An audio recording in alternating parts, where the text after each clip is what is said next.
¿Has perdido cosas en tu casa que jurabas haber dejado en un lugar exacto? Bueno, tal vez no las perdiste. Bienvenidos a Sitio Oculto. ¿Crees en los duendes? ¿Has tenido alguna experiencia extraña con estos seres? Mándanos tu historia a nuestro correo sitio-oculto@outlook.com. Ponte cómodo, apaga la luz y disfruta de la siguiente historia. Comenzamos. Nunca había tenido una experiencia como esta en toda mi vida. Esto que les voy a contar, sinceramente, me cambió la forma de ver muchas cosas. Nos mudamos a finales de abril. La casa no era vieja, pero sí se notaba descuidada. Tenía ese tipo de energía donde el aire es pesado. Sin embargo, la razón por la que la elegimos fue sencilla. Necesitábamos más espacio. Mi esposo solía llevarse trabajo a la casa, así que una de las habitaciones se adaptó como su oficina. Tenía montones de papeles, archivos, cajas llenas de documentos legales. Él estaba feliz porque por fin tendría un lugar donde organizar todo sin que los niños se metieran. Al principio fue solo eso, una casa más, pero bastaron un par de semanas para que empezaran a pasar cosas extrañas. Primero, se empezaron a perder objetos, y no cualquier cosa, solo cosas específicas, cubiertos de plata, piezas pequeñas de porcelana, un par de anillos que guardaba en una cajita. Pensé que era yo, que en medio de la mudanza los había guardado mal, pero no, ya no estaban. Y con el tiempo, empecé a notar un patrón. No solo era que desaparecieran cosas, también había cosas fuera de lugar. El bote de azúcar, por ejemplo, a veces amanecía sin tapa, en otras ocasiones volcado en el suelo. Las sillas del comedor aparecían ligeramente movidas, como si alguien las hubiera estado usando. Pero lo más afectado, sin duda, era la oficina de mi esposo. Siempre estaba revuelta. Él se enojaba muchísimo porque decía que alguien andaba metiendo mano, y yo no tenía cómo explicarle que ni yo ni los niños habíamos entrado ahí. Un día, mientras preparaba la comida, mis hijos jugaban con los vecinitos en la cochera de la casa. No le puse mucha atención a la conversación de los niños al principio, pero hubo una frase que me hizo voltear. Uno de los vecinitos decía que mejor fueran a jugar a su casa. Mis hijos insistían en ir a su habitación, pero ellos no querían entrar. El otro niño decía que no quería ver al duende. Realmente yo no tenía idea de a qué se referían. Lo curioso es que mis hijos no cuestionaban. Al contrario, accedieron acercándose a pedirme permiso para ir a la casa de uno de ellos.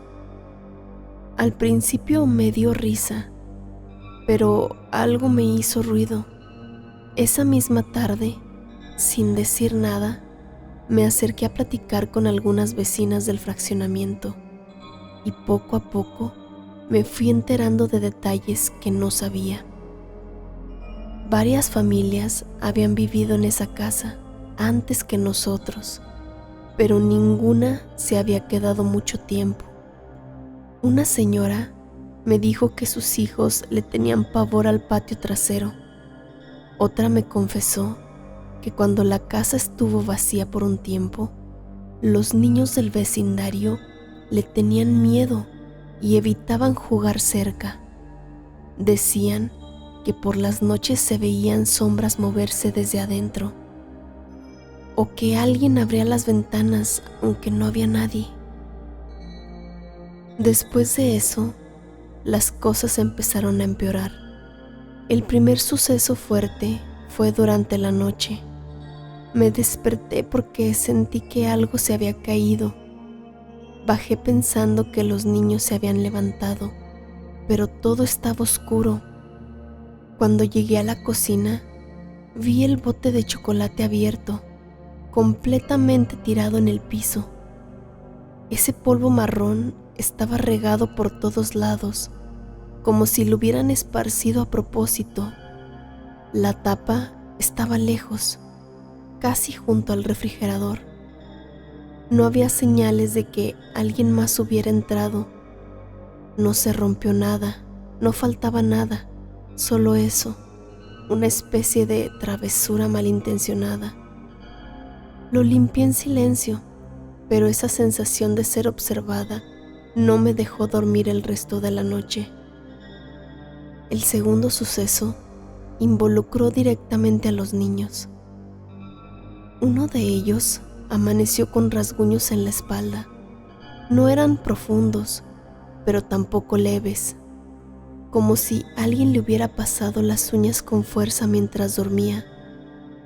Revisé las sábanas, los peluches, hasta las esquinas de la cama, pero no encontré nada. Lo peor fue que al día siguiente le pasó lo mismo a mi otro hijo. Ahí entendí que no era casualidad y que esto, lo que fuera, estaba comenzando a molestar más. Pasaron algunos días. Era una noche como cualquier otra. Mi esposo ya se había acostado. Yo bajé por un vaso de agua. Todo estaba en silencio, hasta que escuché un crujido leve, como si alguien pisara papeles. Me puse alerta y me asomé al pasillo. La puerta de la oficina estaba entreabierta, aunque no debería estarlo. Mi esposo siempre cerraba con seguro, pero ahí estaba, entreabierta, y desde adentro se escuchaba un movimiento muy sutil. Me acerqué sin hacer ruido. Me quedé a unos pasos de la entrada. Apenas podía ver por la rendija, y aún así pude verlo. Había algo o alguien dentro. No era grande, más bien parecía algo pequeño, con una complexión delgada, y llevaba una especie de ropa hecha con retazos viejos, como si estuvieran cosidos a mano, uno encima del otro. No le vi la cara, solo alcanzaba a notar la forma de su cuerpo inclinado sobre el escritorio. Revisaba papeles con afán, como si estuviera muy motivado. Tiraba cosas, desacomodaba documentos, revolvía todo sin cuidado. Lo peor era la energía que emanaba. No parecía una criatura tímida o juguetona, más bien parecía como si disfrutara de hacer eso. No sé cuánto tiempo estuve ahí parada. Me quedé completamente quieta, paralizada, y de pronto esa cosa se detuvo. Se quedó inmóvil, como si supiera que lo estaba observando. Y entonces desapareció. No vi hacia dónde se fue. Solo escuché pasos rápidos alejándose. Cuando entré a revisar, todo estaba destrozado.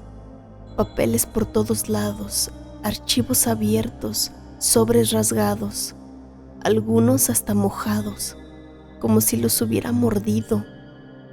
Y una vez más, todo lo de valor había desaparecido. Los pocos cubiertos de plata que aún quedaban, el último anillo que tenía guardado, un jarrón antiguo que no había querido desempacar. Todo había sido tomado.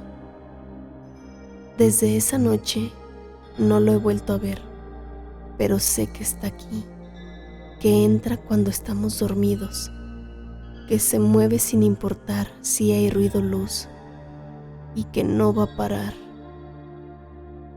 Ya no pienso que esto sea una simple presencia. Esto es algo más, una criatura real, una que no solo roba cosas, sino que, por alguna razón, disfruta haciéndonos daño. El terror no termina aquí. La autora de esta historia busca saber si a alguien más le ha pasado una situación similar que pueda aconsejarla sobre qué hacer. Si has tenido una experiencia similar con duendes, cuéntanos en los comentarios o manda tu experiencia a nuestro correo sitio-oculto@outlook.com. Quizás tú seas el siguiente protagonista de Sitio Oculto. Síguenos en nuestras redes para que no te pierdas ninguna de nuestras historias. Nosotros somos Sitio Oculto. Nos vemos pronto. Con más historias.